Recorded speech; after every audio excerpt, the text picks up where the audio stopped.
Ciao a tutti ragazzi e bentornati sul nostro canale, io sono Anita e come sempre questo è Curiosando Lanzarote. Bene amici, buon giovedì sera a tutti, chiaramente qui è pomeriggio, io sono pronta, ho qui con me il casco perché quest'oggi,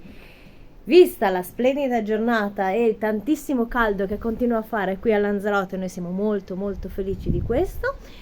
Mi farò una bella pomeriggio in spiaggia insieme alla mia amica Roberta, armate di scooter andremo in spiaggia qui a Puerto del Carmen. Come vi dicevo, le temperature sono ancora belle alte, stanno facendo veramente delle giornate splendide, sono molto fortunate le persone che sono qui a Lanzarote in questa settimana in vacanza, speriamo che duri per molto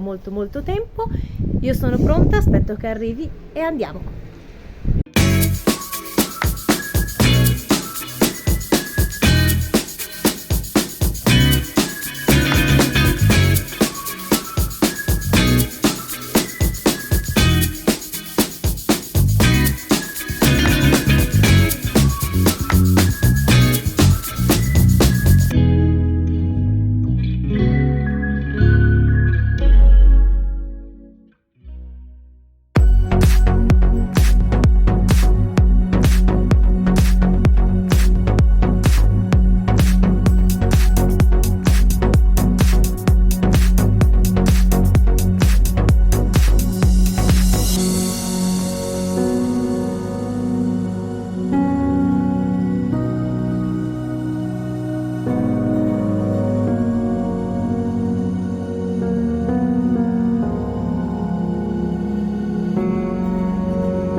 andare a prendere acqua al supermercato perché fa calduccio,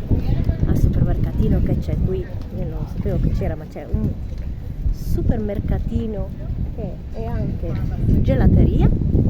qui nella zona del Burger King alla fine dell'avenida, quindi prendiamo acqua e andiamo in spiaggia.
Bene amici, allora noi siamo arrivati in spiaggia, questo è il mare che abbiamo qui oggi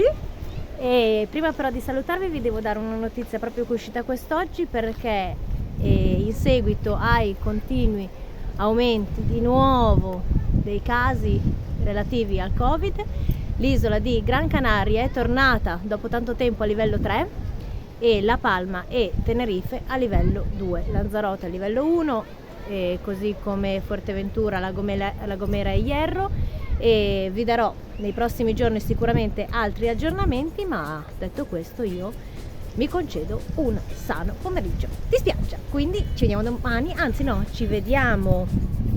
nei prossimi giorni, perché appunto vi terrò aggiornati in merito a questo anche solo con un piccolo short. Buona serata, ciao!